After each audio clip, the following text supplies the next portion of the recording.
Hi this is Srinivas Valeti. Welcome to news 360. Real హీరోలు కాదు, real హీరోలు వారు. విలయం ప్రతాపం చూపిస్తే కట్టడి మార్గం ఇదంటూ చేతల్లో చూపించారు. ఫండ్ అంటే బ్యాంకు ఖాతాలో నిల్వ చేసే డబ్బు కాదు, బాధితులకు గొప్ప రిలీఫ్ అని చాటి చెప్పారు. మనోభావాలతో ఆడుకున్న ఆటలకు చెక్ పెట్టారు. ఎంటర్ టీంకు మార్గనిర్దేశకులుగా మారారు. సంపద సృష్టించడం, పొరుగువారికి సైతం ఆలోచనలు తెప్పించేలా పాలన నడిపించారు. ఇదంతా జస్ట్ 100 రోజుల్లోనే సాధ్యమైంది. దట్ ఈజ్ చంద్రబాబు, వారెవ్వ పవన్ కళ్యాణ్ అంటూ తెలుగు నాట హాట్ టాపిక్ నేతలుగా నిలిచారు. సరిలేరు మీకెవరు అంటూ చర్చ సాగుతున్న AP role models, CM, deputy సీఎంలు సాధించిన ఘనతపై న్యూస్ 360 స్పెషల్ ఫోకస్.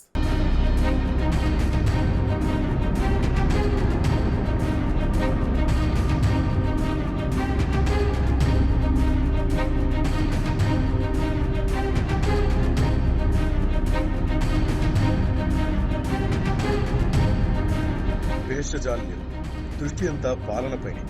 సాధించాలన్న తపన, అభివృద్ధిలోకి ప్రజలు తీసుకెళ్లాలన్న ఆరాటం. ఇలాంటి ఆలోచనలు అందరికీ రావు. విజన్ ఉన్న లీడర్లకే వస్తాయని ఏపీ సీఎం చంద్రబాబు నిరూపిస్తే 100% కరెక్ట్, మేము కూడా మీ బాటలోనే అంటూ డిప్యూటీ సీఎం పవన్ కళ్యాణ్ ఆయనతో జతకట్టారు. ఇదే ఇప్పుడు ఏపీ రాజకీయాల్లో హాట్ టాపిక్ గా నిలిచింది.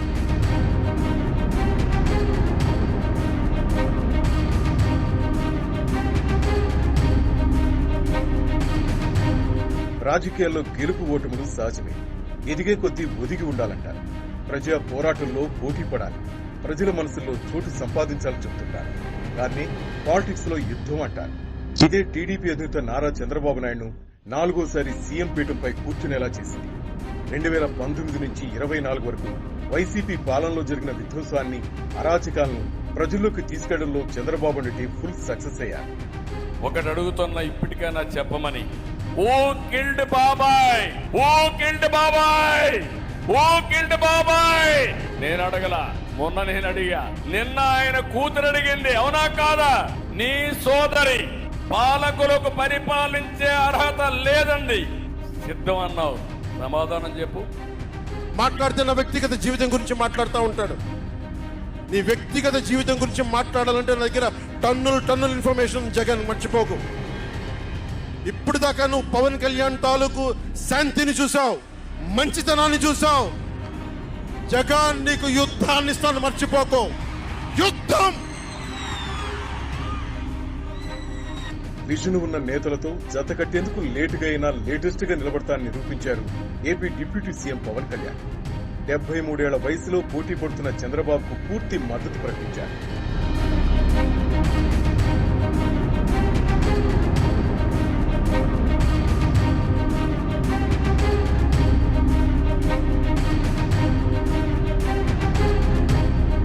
బాబు గారి మేధస్సు చూడండి, అధికారం మనదేనంటూ ఢిల్లీలో కూర్చున్న బీజేపీ పెద్దలను పవన్ ఒప్పించడంలో కీలక పాత్ర పోషించారు. ఇంకేముంది, టీడీపీ, జనసేన, బీజేపీ పార్టీలు కూటమిగా నిలబడ్డాయి. ఆంధ్రప్రదేశ్ లో సంచలన విజయానికి బాటలు పడేలా చేసింది. 5 కోట్ల మంది ప్రజల కోసం నేను ఉన్నానని చెప్పి వచ్చిన మోదీ గారికి ఒక్కసారి బలంగా కరతాళ ధ్వనులతో ఘన స్వాగతం పలుకుదాం. రాష్ట్రాన్ని రావణకాస్త్రం చేసిన చిటికిరి వేలంత రావణాసురుణ్ణి తీసేయడం అంత కష్టమా? ఇక్కడ జరగబోయే ఎన్నికల కురుక్షేత్రం. ఈ యుద్ధం ఫలితం ధర్మందే విజయం, పొత్తుదే గెలుపు, కూటమిదే పీఠం. సీఎం పీఠంపై కూర్చునే అదృష్టం అందరికీ దక్కదు. ఇందుకోసం శ్రమించాలి.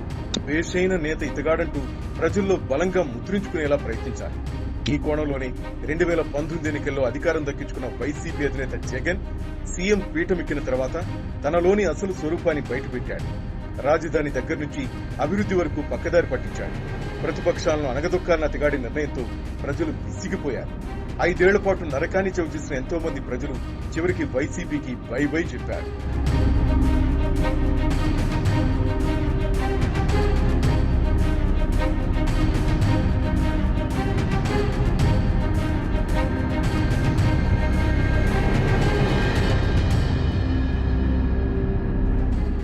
రెండు 2024 ఎన్నికల సమయంలో యుద్ధం పేరుతో కూటమి పార్టీలు వైసీపీపై విమర్శల జడివాన కురిపించాయి.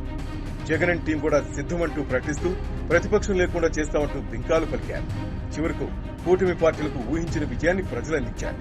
164 ఎమ్మెల్యే సీట్లతో అధికారం కూటమి వశమై సిద్ధం అన్న జగన్ కు కనీస ప్రతిపక్ష హోదా కూడా లేకుండా ప్రజలు సరైన తీర్పిచ్చారు.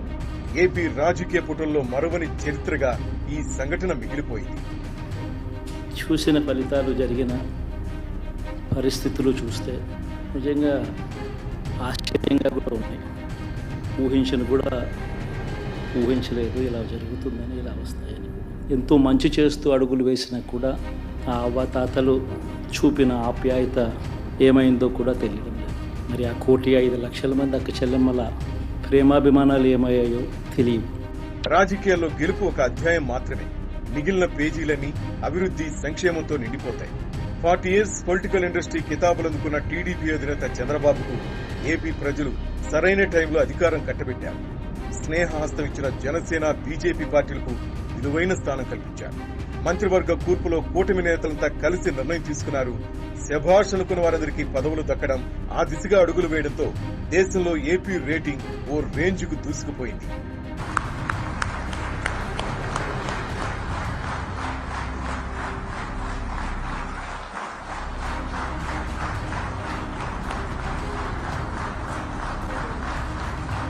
ఇది నేను ఆయన పక్కన పెట్టుకుని చెప్పాలి.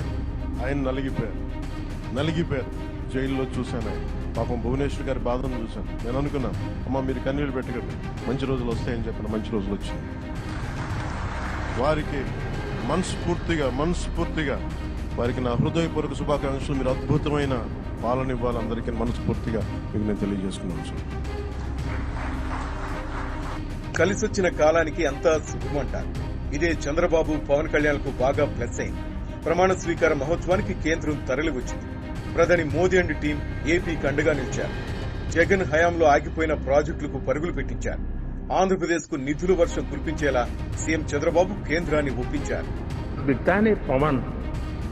पवन नहीं आंधी है.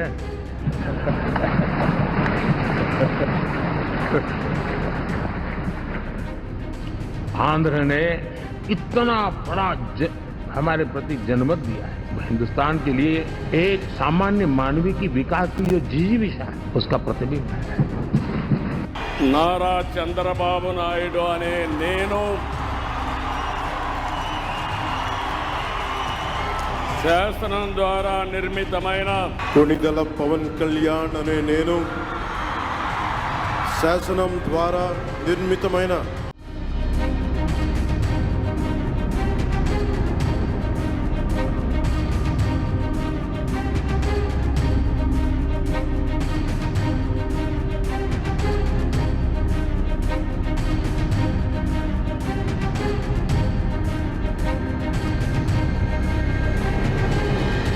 పాలించే వారికి రాబడే కాదు, ఖర్చులపై కూడా అవగాహన ఉండాలి. ఈ విషయంలో సీఎం చంద్రబాబును ఢీకొట్టేవారే ఉండరు.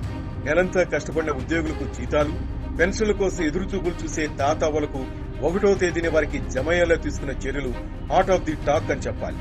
దీంతో ముదుసలి మోములో ఆనందం తుంగి చూసింది.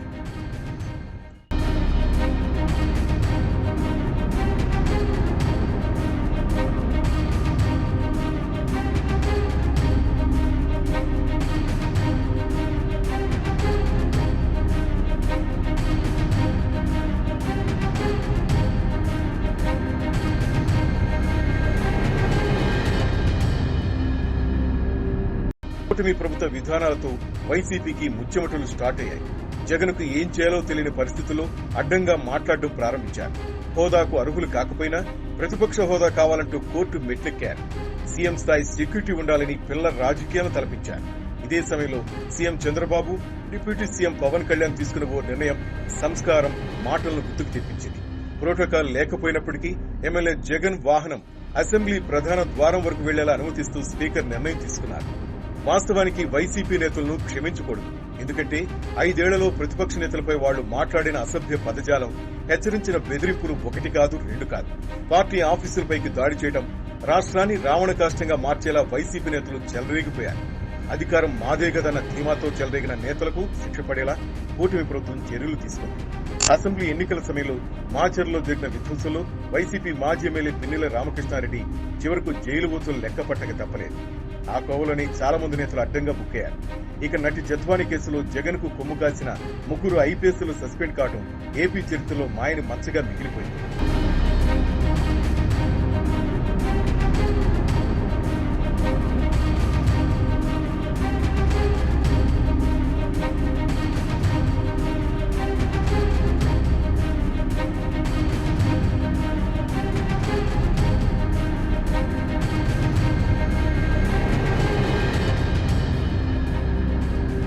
వైసీపీ హయాంలో 2021లో చేయేరు నదికి వరద పోటెత్తి అన్నమయ్య ప్రాజెక్టు మట్టి ఆనకట్ట కొట్టుకుపోవడంతో పదుల సంఖ్యలో మృత్యువాత పడ్డారు. దీంతో అప్రమత్తం కావాల్సిన మాజీ సీఎం జగన్ బుడమేరు వాగు అభివృద్ధి పనుల అలసత్వం చూపించారు. 2014-19 సమయంలో టీడీపీ హయాంలో ఆ నిర్ణయం తీసుకోవడమే అందుకు కారణం. ఇదే విజయవాడను ముంచేలా చేసింది. విపత్తులు చెప్పి రావు. సెప్టెంబర్ తొలివారం కురిసిన భారీ వర్షాలతో విజయవాడ వెనక భాగంలోని బుడమేరు వాగు పొంగి పొర్లింది. 3 చోట్ల గండ్లు పడ్డంతో 80% నగరం మునిగిపోయింది. ఇక్కడే చంద్రబాబు, పవన్ కళ్యాణ్ తీసుకున్న స్టాండ్ ప్రాణ నష్టాన్ని అరికట్టేలా చేసింది. డిప్యూటీ సీఎం పవన్ సెలబ్రిటీ కావడంతో ఆ ప్రాంతంలో ఆయన పర్యవేక్షకుండా నిర్ణయం తీసుకున్నారు. ముంపు ప్రభావంతో సీఎం చంద్రబాబు చెలించిపోయారు. బాధిత ప్రజలు ప్రభుత్వం హక్కున చేర్చుకుంది. కంటిన్యూగా 10 రోజుల పాటు పాలనా యంత్రాంగం పూర్తిగా విజయవాడపై దృష్టి పెట్టింది. కేంద్ర సహకారంతో యుద్ధ ప్రాతిపదికన బుడమేరు గండ్లు పూడ్చడం, బాధితులకు ఆసరాగా నిలబడేలా రాత్రింబవళ్లు శ్రమించారు. కిలోమీటర్ల కొద్దీ జేసీబీలో ప్రయాణించిన ముఖ్యమంత్రి చంద్రబాబు ముంపు ప్రజలకు భరోసా కల్పించారు. అక్షయ పాత్ర అనేది పురాణాల్లో కాదు, పిడికిడు భువన్ నోట్లోకి వెళ్లడం అనుకునేలా ఇస్కాన్ సహకారంతో ప్రజలకు ఆహారాన్ని అందించి సఫలం చెందారు. యుద్ధ ప్రాతిపదికన బాధితులు ఇళ్లలోకి తిరిగి చేరుకునేందుకు అన్ని చర్యలు తీసుకున్నారు.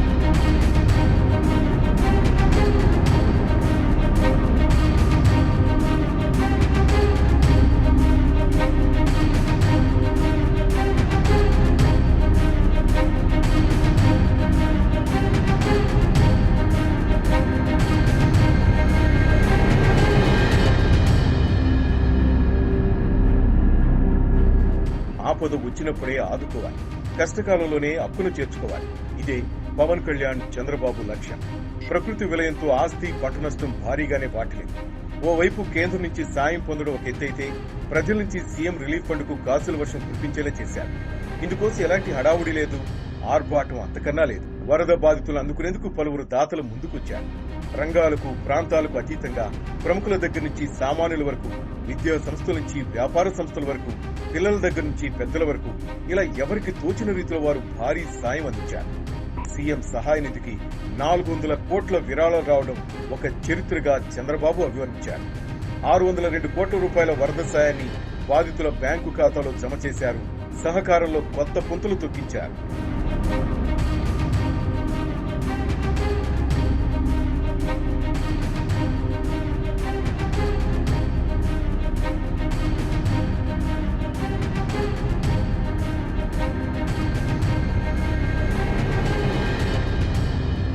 ఆధ్యాత్మిక దివ్యక్షేత్రం తిరుమలకు ప్రపంచవ్యాప్తంగా మహిమాన్విత ప్రదేశంగా గుర్తింపు ఉంది.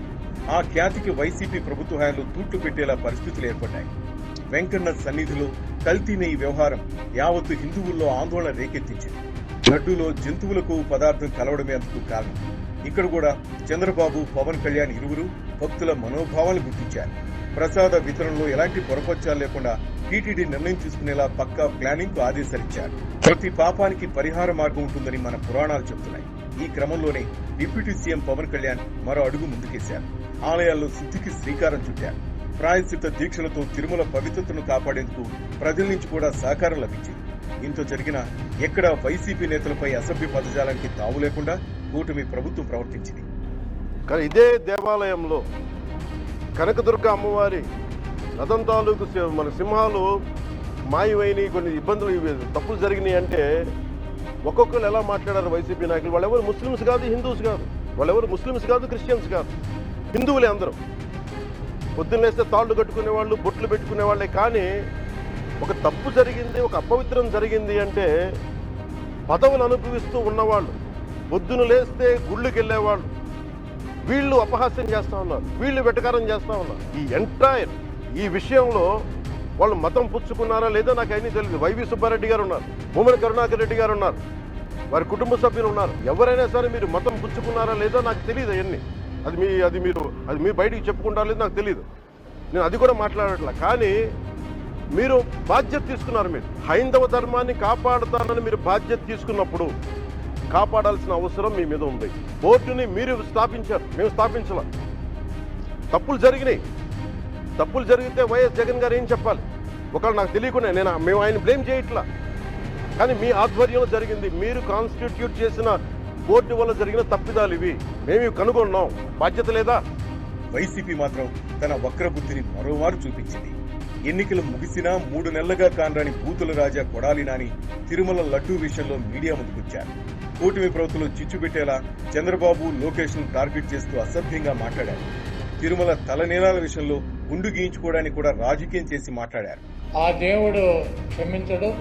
గతంలో చంద్రబాబు నాయుడు ప్రభుత్వం 5 సార్లు ఉండగా సేమ్ మేమైతే ఎలా అయితే టెండర్లు పిలిచామో అదే రకంగా చంద్రబాబు నాయుడు కూడా టెండర్లు పిలిచి ఆ 5 సంవత్సరాల్లో 4 బిడ్డలు ఉంటే 4 కంపెనీలకు 4 సార్లు ఇచ్చాడు. అయితే ఆయన ముఖ్యమంత్రిగా ఉండగా 14-15 సార్లు నెయ్యిలో క్వాలిటీ లేదని చెప్పి సర్టిఫికేట్లతో ఆ ట్యాంకర్లు వెనక్కి పంపడం జరిగింది. ఆ తర్వాత వైఎస్ఆర్ కాంగ్రెస్ ప్రభుత్వం వచ్చిన తర్వాత అక్కడ గతంలో ఏ రకంగా టెండర్లు పిలిచారో, ఏ రకంగా కేటాయింపులు చేశారో అదే రకంగా మా ప్రభుత్వం కూడా కేటాయింపులు చేసింది. 18 సార్లు జగన్మోహన్ రెడ్డి గారు ముఖ్యమంత్రిగా ఉండగా ఈ నెయ్యిలో క్వాలిటీ లేదని చెప్పి దాన్ని వెనక్కి పంపడం జరిగింది. దాని ప్రకారమే చంద్రబాబు ముఖ్యమంత్రిగా ఉన్నా, జగన్మోహన్ రెడ్డి గారు ముఖ్యమంత్రిగా ఉన్నా, అంతకుముందు వేరే ముఖ్యమంత్రులు ఉన్నా కూడా ఈ క్వాలిటీ లేనటువంటి నెయ్యి కావచ్చు, ఇతర ఆహార పదార్థాలనే రిజెక్ట్ చేసి వెనక్కి పంపినటువంటి సందర్భాలు కోకొల్లలు ఉన్నాయి. అన్ని మహిమలు కలిగినటువంటి ఆ స్వామిని రాజకీయాల కోసం ఎవడన్నా అన్నం తినేవాడు బగారు లాగుతాడా? చంద్రబాబు నాయుడు భక్తుడా? నాకు 50 సంవత్సరాలు 40 సార్లు నేను తిరుపతి వెళ్ళా, 20 సార్లు గుండు కొట్టించుకున్నా, 15 సార్లు కింద నుంచి నడిచి వెళ్ళా. ప్రతి సంవత్సరం వెళ్తా. చంద్రబాబు నాయుడు ఎన్నిసార్లు గుండు కొట్టించుకున్నాడు అక్కడికి వెళ్ళి? వెంకటేశ్వర స్వామికి ఇష్టమైనది ఏంటి? భక్తులు మహిళలు కూడా వెళ్ళి గుండు చేయించుకుంటారు. ఈయన ఎన్నిసార్లు చేయించుకున్నాడు? ఈయన వెంకటేశ్వర స్వామి భక్తుడా? రాజకీయాలకు వెంకటేశ్వర స్వామి వాడుకుంటాడు. జగన్మోహన్ రెడ్డి గారిని రాజకీయంగా దెబ్బదాకా కొట్టాలంటే నువ్వు డైరెక్ట్ రా, ఆయన సిద్ధంగా ఉన్నాడు. వెంకటేశ్వర స్వామిని మతాలని, కులాలని విచ్ఛిన్నం చేసి 100 రోజుల్లో సాగిన పాలన టీడీపీ, జనసేన, బీజేపీ కూటమి కలయికకు నిదర్శనం. వ్యక్తిగత నిర్ణయాలకు చెక్ పెట్టారు. ఒకరికొకరు చర్చించుకుంటూ అభివృద్ధికి కేర్ ఆఫ్ గా ఏపీని నిలబెట్టే ప్రయత్నం చేస్తున్నారు. ఇది మంచి ప్రభుత్వం అనుకునేందుకు ఇంతకన్నా ఏముంటుంది? ఇదే విధంగా కంటిన్యూ కావాలని మనమందరం కోరుకుందాం.